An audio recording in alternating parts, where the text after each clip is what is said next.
त्यानंतर मंगलदास निकालजे हे या ठिकाणी मनोगत व्यक्त करतात.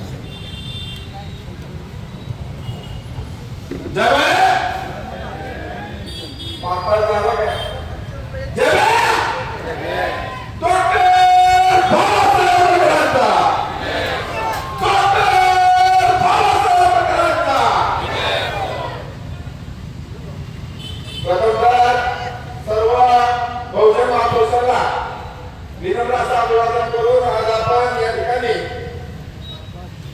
1 ऑगस्ट 2024 रोजी सुप्रीम कोर्टाने एक जजमेंट दिलं आणि त्या जजमेंट मध्ये सुप्रीम कोर्टाला त्या ठिकाणी शहाणपण सुचलं.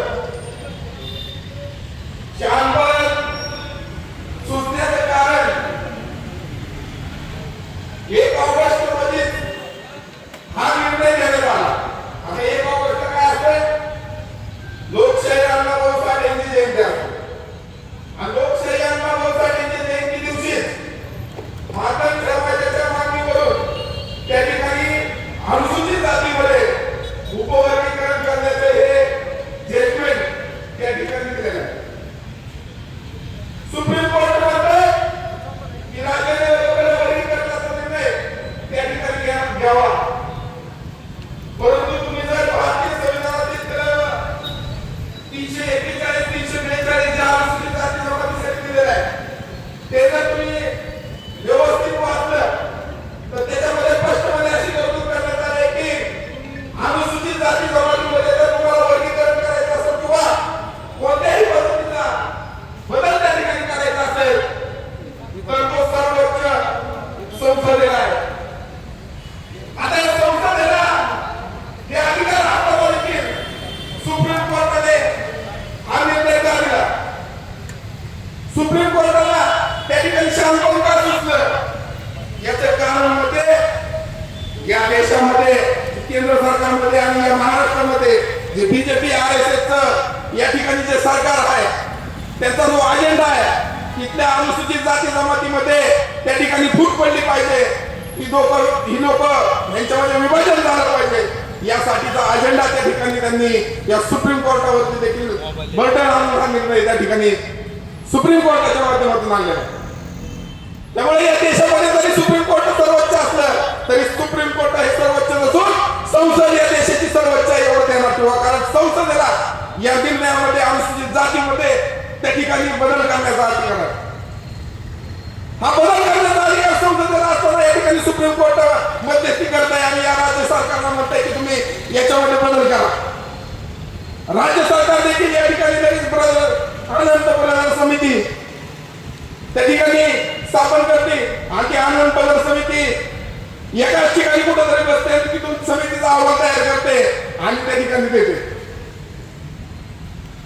आता या ठिकाणी अनुसूचित जातीमध्ये 59 जाती, या 59 जातीच्या लोकांना विचारात घेतलंय का?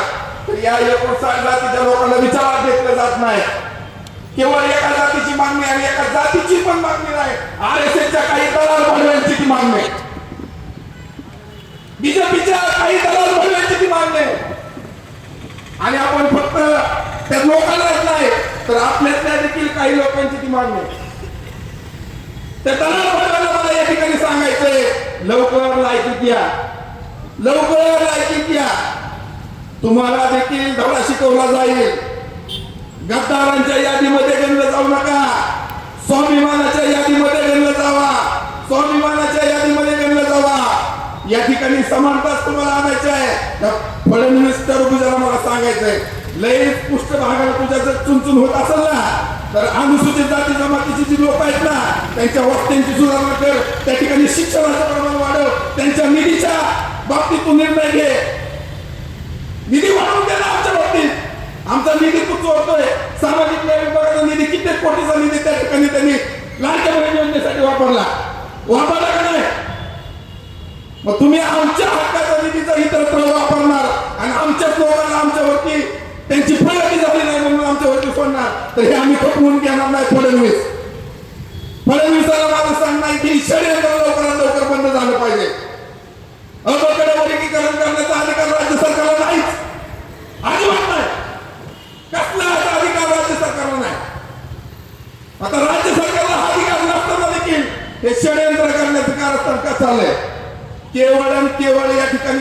आणि मातंगांमध्ये आणि अनुसूचित जातीमध्ये फूट पाडण्यासाठीचं हे षडयंत्र आहे, समजून घ्या. हे जर तुम्ही समजून नाही घेतलं तर जाती जातीमध्ये भांडण लागणार आहे. आपला माणूस दुसऱ्याला फरक समजायला लागणार आहे. हे कुठंतरी समजून घ्या मित्रांनो. हे षडयंत्र आणून पाडायचं असेल तर आपल्याला अशाच पद्धतीने रस्त्यावरती यावं लागणार आहे. आणि या फडणवीसाला, या बीजेपी सरकारला त्यांची जागा दाखवावी लागणार आहे. तरच या ठिकाणी हे गप्पा बसणार आहे. जाणून बघून या देशामध्ये, या महाराष्ट्रामध्ये चुकीचे कायदे आणण्याचं षडयंत्र या ठिकाणी चालू आहे. आताच पाठीमागच्या आठवड्यामध्ये महाराष्ट्र धर्म स्वातंत्र्य कायदा या ठिकाणी आणला. भारतीय संविधानाच्या कलम 25 ने या ठिकाणी सतत विवेक बुद्धीने कोणाला कोणता धर्म सुरू करायचा, कोणी कोणत्या धर्माचं पालन करायचं, मी कोणत्या धर्माचे आचरण करायचं, पालन करायचं, हा अधिकार मला भारतीय संविधानाने दिलाय. आणि भारतीय संविधानाने कलम 25 नुसार अधिकार दिलेला असताना देखील या ठिकाणी, या देशामध्ये, या महाराष्ट्रामध्ये धर्म स्वातंत्र्य विधेयक आणलं. आणि धर्म स्वातंत्र्य विधेयक सांगते की 60 दिवसापूर्वी तुम्ही शासनाची परमिशन द्या आणि मगच कुठलाही धर्म तुम्ही स्वीकारा. कुठल्या धर्माचे आचरण करायचं असेल तर तुम्हाला शासनाची परमिशन घ्यावी लागेल. तुमची परमिशन घ्यायची काय गरज आहे? सुप्रीम कोर्टाने, भारतीय संविधानाने आम्हाला अधिकार दिलेला आहे.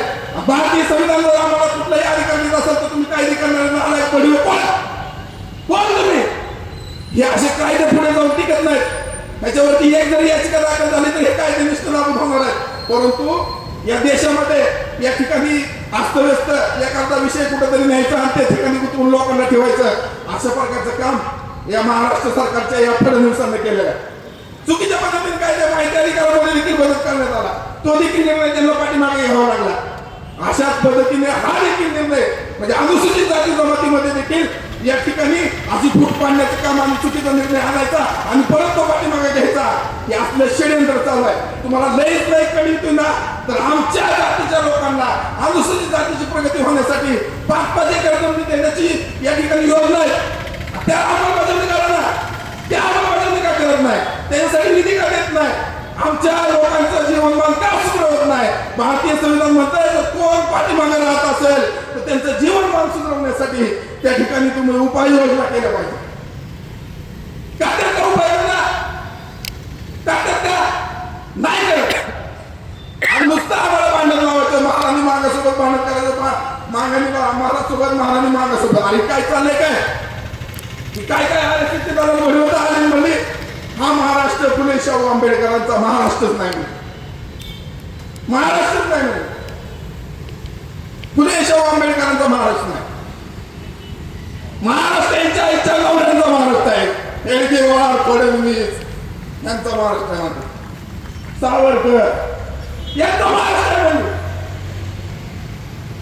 ही उपकार साने मी आपल्या भाषा पूर्ण नाही म्हणतो.